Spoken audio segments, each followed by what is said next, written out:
शांति। Good morning. आज हम सुनते हैं 24/10/21 के अनमोल मधुरमा वाक्य। अव्यक्त बाप दादा, रिवाइज डेट है 11/11/89। बाबा कहते, मैं बच्चों को संगम युग पर साधारण से दिव्य बोध, दिव्य कर्म करने वाली दिव्य मूर्तियां बना रहा हूँ, क्योंकि दिव्यता ही ब्राह्मण जीवन का श्रृंगार है। बाबा कहते, आपके नैनों द्वारा उनको ऐसी दृष्टि मिलेगी जिससे वो साधारणता भूलकर दिव्यता स्वरूप में आ जाएंगे। बाबा ने हम बच्चों को इतना श्रेष्ठ जीवन बनाया। बाबा कहते कि दुनिया में ये चाहिए धुन लगाएंगे, लेकिन आप आत्मा उनकी प्यास बुझाएंगे, उनके अंदर शक्ति भरेंगे। वो फिर देखेंगे जो एक एक बूंद के लिए तड़फ रहे हैं, ऐसी आत्माएं एक अंजलि देने के लिए भी प्यासी होंगी। फिर बाबा ने कहा, आप दिव्यता के खजानों से भरपूर होंगे। आपके द्वारा हर एक को दिव्यता की अनुभूति होगी, क्योंकि बाबा ने दिव्य दृष्टि, दिव्य बुद्धि का वरदान दिया है। फिर बाबा ने कहा, चाहे कोई कहाँ भी है, व्यापार करते हुए, नौकरी करते हुए, खाना बनाते हुए, देखेंगे कि आपका जीवन लाखों लोगों से न्यारा है। आपकी चलन, आपका बोलचाल, आपका व्यवहार अनेक आत्माओं से न्यारा। साधारण नहीं हो, ऊंचे तो ऊंचे बाप के बच्चे हो। तो फिर बाबा ने कहा, जितना दिव्य कर्तव्य करते हो श्रीमद् परमान, उतना आपका जीवन ऊंच। फिर बाबा कहते, अपने आप को चेक करो कि हमारा श्रेष्ठ कर्म कितना रहा, दिव्य अलौकिक कितना समय रहा। फिर कई ऐसे बच्चे अपनी चेकिंग तो करते हैं, ये सोचते हम सारा दिन हमने कोई बुरा कर्म नहीं किया। पर बाबा कहते, ये सोचो बुरा नहीं किया तो हमने सुख कितनों को दिया, सेवा कितनों की, उनके प्रति शुभ भावनाएं कितनी रखी। क्योंकि दिव्य बोल और कर्म भविष्य का आधार है। जो आज हमारे अंदर दिव्यता आएगी, वही हमारा भविष्य जीवन बनेगा। बाबा कहते, तुम सुखदाता के बच्चे, तुम्हें हर एक को सुख देना है। अब हम सुनते हैं आज के मधुरमा वाक्य। मुरली का सार है, दिव्यता संगम युगी ब्राह्मणों का श्रृंगार है। आज दिव्य बुद्धि विदाता, दिव्य दृष्टि दाता, अपने दिव्य जन्मधारी, दिव्य बुद्धि विदाता, दिव्य दृष्टि दाता, अपने दिव्य जन्मधारी दिव्य आत्मा को देख रहे हैं। बाप दादा ने हर एक बच्चे को दिव्य जीवन अर्थात दिव्य संकल्प दिया, बोल दिव्य कर्म करने वाली दिव्य मूर्तियां बनाया। दिव्यता आप संगम युगी ब्राह्मणों का श्रेष्ठ श्रृंगार है। एक है साधारणता, दूसरा दिव्यता। दिव्यता की निशानी आप सभी जानते हो। दिव्य जन्मधारी आत्मा भी, दिव्य जीवनधारी आत्मा किसी भी आत्मा को अपने दिव्य नैनों द्वारा अर्थात दिव्य दृष्टि द्वारा साधारणता से परे दिव्य अनुभूति कराएगी। सामने आने से साधारण आत्मा अपने साधारणता को भूल जाएगी, क्योंकि आजकल के समय अनुसार वर्तमान के साधारण जीवन से मेजॉरिटी आत्माएं संतुष्ट नहीं हैं। आगे चलकर ये बात सुनेंगे कि ये जीवन कोई जीवन नहीं, जीवन में कुछ नवीनता चाहिए। अलौकिकता दिव्य जीवन का विशेष आधार है। ये अनुभव करेंगे, कुछ चाहिए। इस चाहिए की प्यासे से चारों ढूंढेंगे। जैसे स्थूल पानी की प्यास में तड़फन हुआ मानव चारों ओर पानी की बूंद के लिए तड़फता है, ऐसे दिव्यता की प्यासी आत्माएं चारों ओर अंजलि लेने के लिए तड़फती दिखाई देंगी। तड़फती कहाँ पहुँचेंगी? आप सबके पास। ऐसी दिव्यता के खजाने से भरपूर बने हो, क्योंकि आप भरपूर होंगे तो दूसरों को दे सकेंगे। हर समय दिव्यता अनुभव होती है या कभी साधारण कभी दिव्य। जब बाप ने दिव्य दृष्टि दिव्य बुद्धि का वरदान दे दिया तो दिव्य बुद्धि में साधारण बातें आ नहीं सकती। दिव्य जन्मधारी ब्राह्मण तन से साधारण कर्म कर नहीं सकते, क्योंकि ये जीवन ब्राह्मण जीवन है। चाहे देखने में लोगों के लिए साधारण कर्म हो, दूसरों के समान आप सभी व्यवहार करते हैं, व्यापार करते हैं, या गवर्नमेंट की नौकरी करते हैं, या माताएं खाना बनाती हैं, देखने में साधारण कर्म है, लेकिन साधारण कर्म में भी आपका लोगों से न्यारा अलौकिक दिव्य कर्म हो, महान अंतर दिखाई दे। इसलिए सुनाया कि दिव्य जन्मधारी ब्राह्मण तन से साधारण कर्म नहीं करते, मन से साधारण संकल्प नहीं करते, धन को साधारण रीति से कार्य में नहीं लगा सकते, क्योंकि तन मन धन तीनों के ट्रस्टी हो। इसलिए मालिक बाप की श्रीमत के बिना कार्य नहीं कर सकते। हर समय बाप की श्रीमत दिव्य कर्म करने की मिलती है। इसलिए चेक करो कि सारे दिन में साधारण बोल और कर्म कितना समय रहा, दिव्य अलौकिक कितना समय रहा। कई बच्चे कहाँ बहुत भोले बन जाते हैं, चेक करते हैं लेकिन भोलेपन में समझते हैं सारे दिन में कोई विशेष गलती तो की नहीं, बुरा सोचा नहीं, बुरा बोला नहीं, लेकिन ये चेक किया कि दिव्य और अलौकिक कर्म किया। अगर दुख नहीं दिया, कोई ऐसा कर्म नहीं किया, तो दिव्य और अलौकिक कर्म कितना किया। क्योंकि साधारण वो साधारण कर्म जमा नहीं होता, न मिटता न बनता है। वर्तमान का दिव्य संकल्प, दिव्य बोल और कर्म भविष्य का खाता जमा करता है। जमा का खाता बढ़ता नहीं, तो जमा करने के हिसाब में फिर भोले बन जाते हैं। खुश रहते हैं कि मेरा वेस्ट तो नहीं गया, लेकिन सिर्फ इसमें खुश नहीं रहना, वेस्ट नहीं किया लेकिन बेस्ट कितना किया। कई बार बच्चे कहते हैं मैंने आज किसी को दुख नहीं दिया, लेकिन सुख कितना दिया। दुख नहीं दिया, इससे तो वर्तमान अच्छा बनाया, लेकिन सुख देने से भविष्य खाता जमा होता है ना। वो किया या सिर्फ वर्तमान में खुश हो गए। सुखदाता के बच्चे, सुख का खाता जमा करो। सिर्फ ये नहीं चेक करो कि दुख नहीं दिया, लेकिन सुख कितना दिया। जो भी संपर्क में आए, जो भी संकल्प में आए, सुखदाता के द्वारा हर कदम में सुख की अनुभूति कराई। जो भी संपर्क में आए, आप सुखदाता बन हर एक को सुख की अनुभूति कराई। इसको कहा जाता है दिव्यता व अलौकिकता। चेकिंग भी साधारण से गुह्य चेकिंग करो। हर समय ये स्मृति रखो, एक जन्म में 21 जन्मों का खाता जमा करना है। एक जन्म दिव्य कर्म करेंगे, दिव्य बोलेंगे, संकल्प करेंगे, तो 21 जन्म का खाता जमा होगा। तो सब खाते चेक करो। तन से कितना जमा किया, मन के दिव्य संकल्पों से कितना जमा किया, धन को श्रीमत परमान श्रेष्ठ कार्य में लगाकर कितना जमा किया। जमा के खाते तरफ विशेष अटेंशन दो, क्योंकि आप विशेष आत्माओं का जमा करने का समय इस छोटे से जन्म के सिवाय और सारे कलम में नहीं है। ध्यान से सुने, क्योंकि आप विशेष आत्माओं का जमा करने का समय इस छोटे से जन्म अर्थात संगम युग के सिवाय सारे कलम में और कोई नहीं है। और आत्माओं का हिसाब अलग है, लेकिन आप श्रेष्ठ आत्माओं के लिए है, अब नहीं तो कब नहीं। तो समझा क्या करना है। इतने भोले नहीं बनो, पुराने संस्कारों में भोले मत बनो।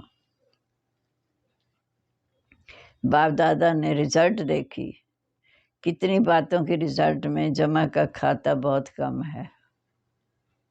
बाप दादा ने रिजल्ट देखी, कितनी बातों की रिजल्ट में जमा का खाता बहुत कम है, उसका विस्तार फिर सुनाएंगे। फिर बाबा ने कहा सभी स्नेह में सब कुछ भुला करके पहुंच गए ना, बाबा के पास मिलने पहुंच गए। बाप दादा भी बच्चों का स्नेह देकर एक घड़ी के स्नेह का रिटर्न अनेक घड़ियों की प्राप्ति का देता ही रहता है। आप सभी को इतने बड़े संगठन में आने के लिए क्या क्या पक्का कराया। पहले तो पटरानी बनाया, 4 दिन रहना पड़ेगा, आना जाना पड़ेगा। सब बातें सुनते हुए भी स्नेह में पहुंच गए ना। ये भी अपना लक्ष्य समझो।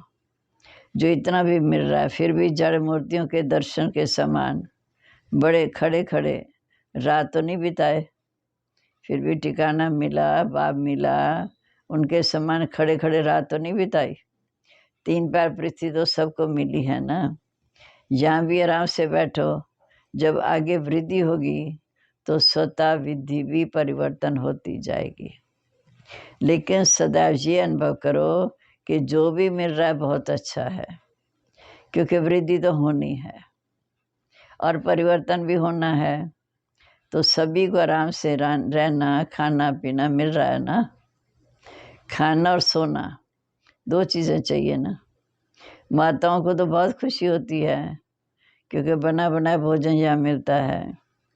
वहाँ तो बनाओ, भोग लगाओ, फिर खाओ। जहाँ बना हुआ भोग लगा हुआ भोजन मिलता है, इससे माताओं को तो अच्छा आराम है। कुमारों को भी अच्छा आराम है क्योंकि उन्हों को खाने बनाने के लिए बड़ी प्रॉब्लम होती है। यहाँ तो आराम से बनाओ, भोजन खाया। सदैव ऐसे बिजी रहो।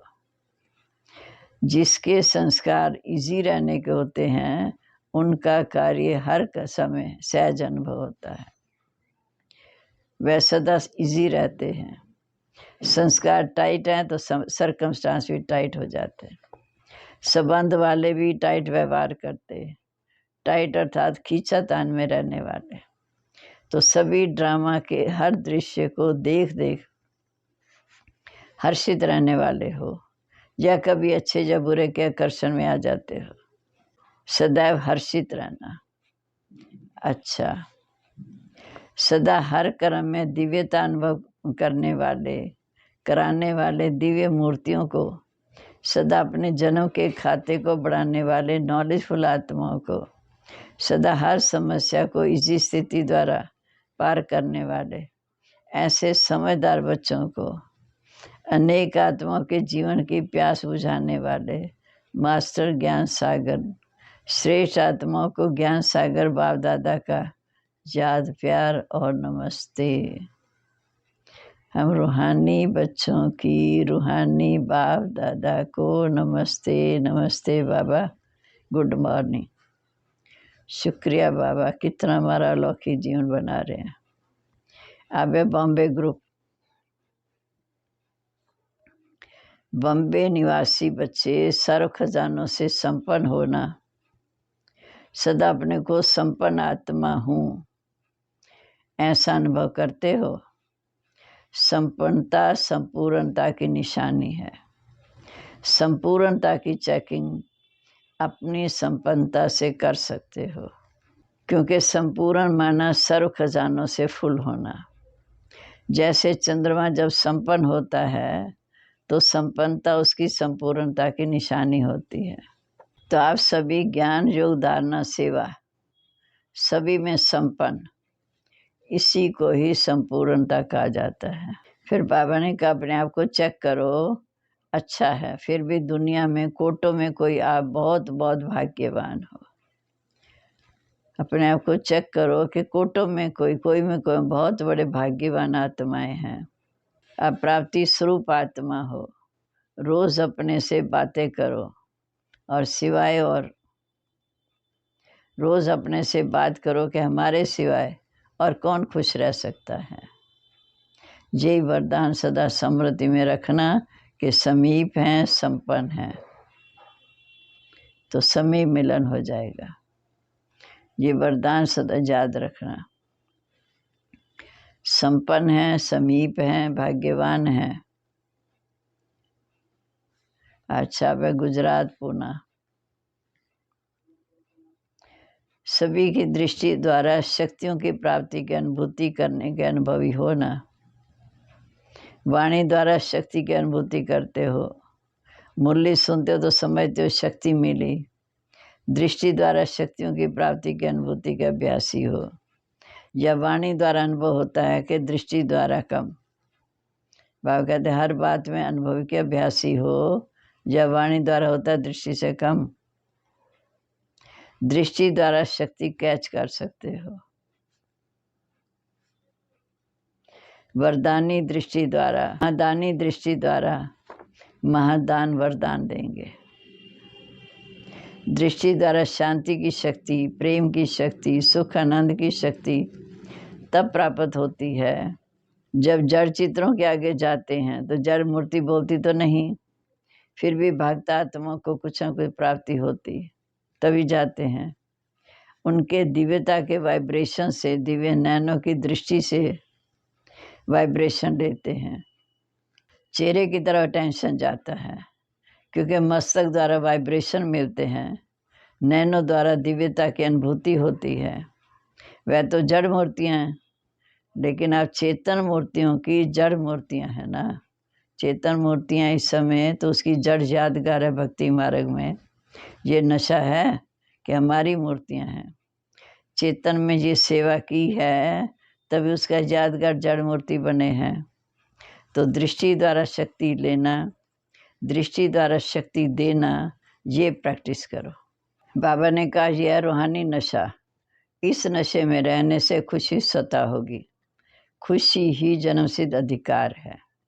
सदा खुशी की झलक से औरों को भी रूहानी झलक दिखाने वाले बनो। इसी वरदान को सदा स्मृति में रखना। कुछ हो जाए, खुशी के वरदान को कभी खोना नहीं। समस्या आएगी और जाएगी, लेकिन खुशी ना जाए, क्योंकि खुशी हमारी चीज़ है, समस्या परिस्थिति है। तो अपनी चीज़ को सदा अपने साथ रखना।